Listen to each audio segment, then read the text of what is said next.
1932 September 27 ലാഹോറിൽ ജനിച്ച യാഷ് ചോപ്ര വിഭജനത്തോടെയാണ് ഇന്ത്യയിലെത്തിയത്.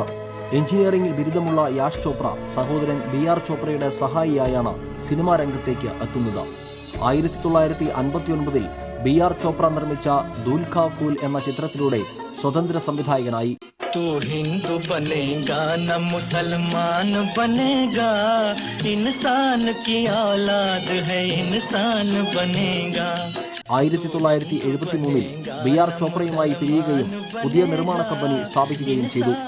1973 പുറത്തിറങ്ങിയ ഭാഗ് എന്ന ചിത്രത്തിലൂടെ നിർമ്മാതാവായ അദ്ദേഹത്തിന്റെ യാഷ് രാജ് ഫിലിംസ് ഹിന്ദി സിനിമയിലെ ഏറ്റവും പ്രശസ്തമായ ബാനറാണ്.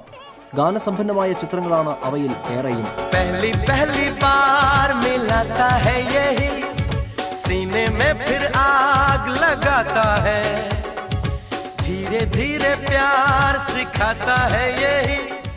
അമിതാഭ് ബച്ചന്റെ കരിയറിൽ ഹിറ്റുകൾക്ക് തുടക്കമിട്ട സിൽസിലയും ഷാറൂഖിനെ റൊമാന്റിക് ഹീറോയാക്കിയതും സൽമാൻ ഖാന്റെ ബിഗ് ഹിറ്റ് ഏകതാ ടൈഗറുമെല്ലാം ബോളിവുഡിന് സമ്മാനിച്ചത് യാഷ് ചോപ്രയാണ്.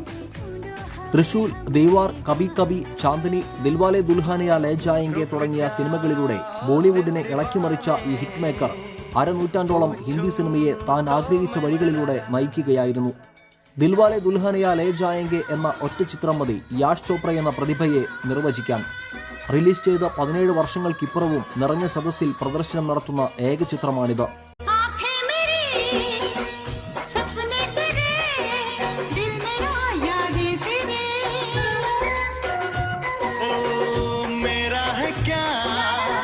सब कुछ तेरा जा तेरी सांसें तेरी.